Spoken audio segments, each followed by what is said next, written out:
आज आप सुने पूर्णिमा व्रत कथा। इस पूर्णिमा पर जो लोग पूर्णिमा का दिन कथा सुनते हैं उस पर चंद्रमा जी बहुत प्रसन्न होते हैं। उन पर कोई ग्रह नहीं आता है, सारे ग्रह चंद्रमा जी हर लेते हैं। उसलिए पूर्णिमा का दिन इस कथा को सुनना चाहिए। पौराणिक कथा का अनुसार कार्तिका नगर में धनेश्वर नाम का एक ब्राह्मण रहता। भिक्षा मांग कर ही वो अपना गुजारा करता। ब्राह्मण और उसकी पत्नी का कोई संतान नहीं थी। एक दिन ब्राह्मण की पत्नी नगर में भिक्षा मांगने गई, लेकिन लोगों ने उसे बाझ कहकर ताने मारने लगे और भिक्षा देने से इनकार कर दिया। दुखी ब्राह्मणी ने इस घटना के बाद किसी की सलाह पर 16 दिन तक माँ काली की पूजा की। दोनों पति पत्नी ने 16 दिनों तक नियमों का पालन करते हुए माँ काली का पूजन किया। माँ काली उनकी भक्ति से प्रसन्न हुई और उनके समक्ष प्रकट होकर ब्राह्मणी को गर्भवती होने का वरदान दिया। देवी ने कहा कि पूर्णिमा के दिन एक दीपक जलाना और धीरे धीरे हर पूर्णिमा पर एक एक दीपक बढ़ा देना। ऐसे कम से कम 32 दीपक जलाना। पूर्णिमा व्रत का पालन करना। ब्राह्मण चंपित ने माँ काली के कहे अनुसार पूर्णिमा व्रत राख कर दीपक जलाना शुरू कर दिया। ब्राह्मणी माता के आशीर्वाद से गर्भवती हुई और कुछ समय बाद उसने एक पुत्र को जन्म दिया जिसका नाम था देवदास। बाल कर अल्पाहु था। देवदास के बड़े होने पर उसके मामा के साथ पढ़ने के लिए काशी भेज दिया।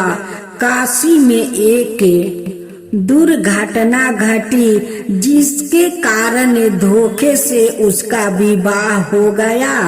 कुछ समय बाद काल उसके प्राण लेने आया, लेकिन उस दिन पूर्णिमा थी और ब्राह्मण दंपति उस दिन पुत्र के लिए व्रत रखा था। पूर्णिमा व्रत के प्रताप से काल देवदास का कुछ नहीं बिगाड़ सका।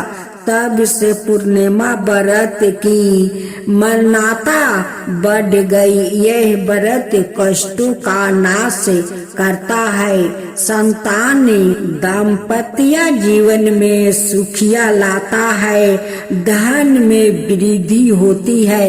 इसी गांव में एक आशा नाम का औरत थी। उनकी एक ही बेटा था।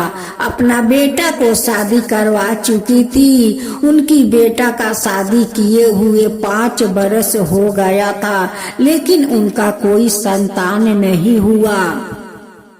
आशा का बहू बहुत दुखी रहती थी कि इतना दिन मेरी बहू को शादी हो गया, लेकिन आज तक मैं अपना पोता पोती का मुंह नहीं देखा। बहू चिंता करती कि इतना दिन शादी का हो गया, अभी तक मैं मां नहीं बनी। यही सास बहू हमेशा चिंता करती रहती थी।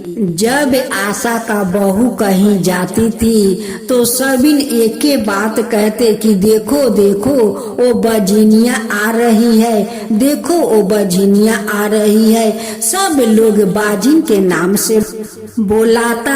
अब तो आशा का बहू को बहुत दुख लगता कि आज अगर मैं माँ बन जाती तो आज ये लोग मुझे बाजिन कहकर नहीं बुलाते।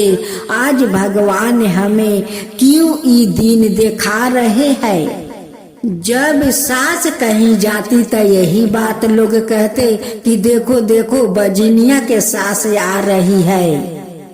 बाजिन का नाम सुन सुनकर सास बहू बहुत परेशान हो गई थी।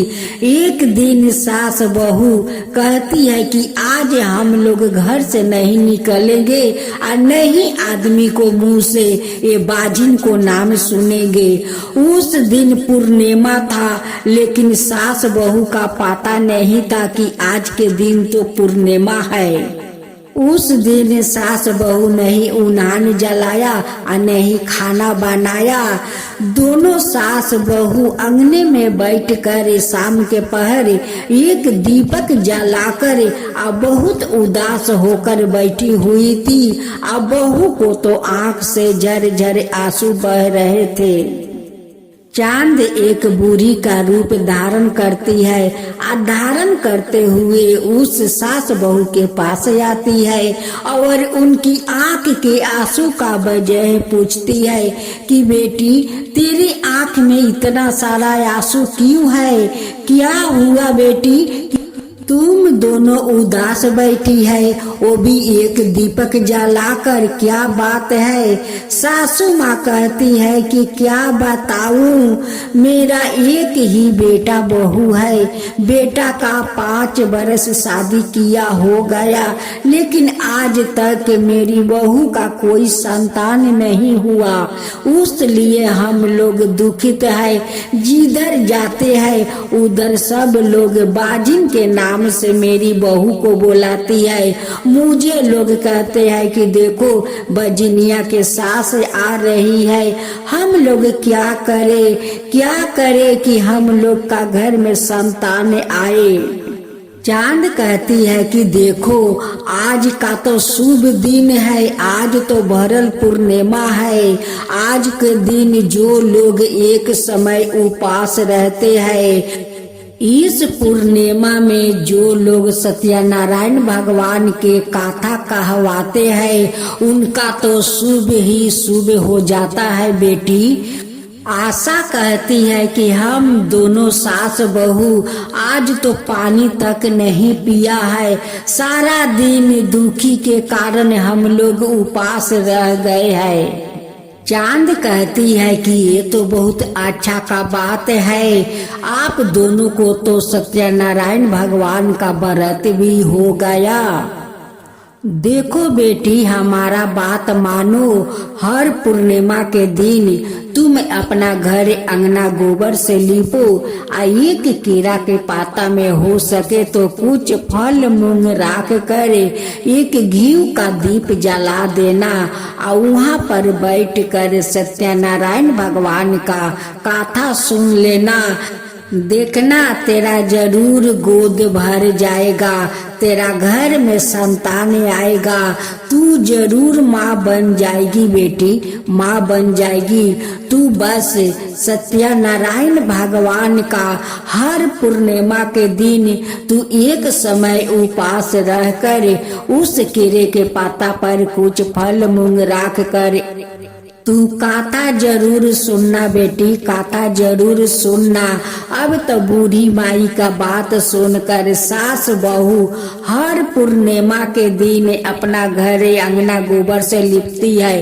केरे के पाता पर फल मूंग राख कर एक घी का दीप जला देती है और सास बहू दोनों अपने में कथा कहती है। सत्यनारायण भगवान का व्रत के प्रभाव से उनकी बहू माँ बन जाती है।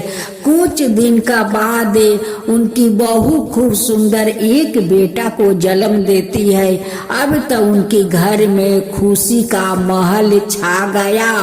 अब तो सास बहू हर पूर्णिमा के दिन वो एक समय उपास रहकर सत्यनारायण भगवान को कथा कहती, कथा सुनती। अब तो उनकी अड़ोस पड़ोस वाला सभी लोग कहने लगे कि ये चमत्कार कैसे हो गया कि आज 5 साल का बाद आपका घर में संतान आया है आशा बहन।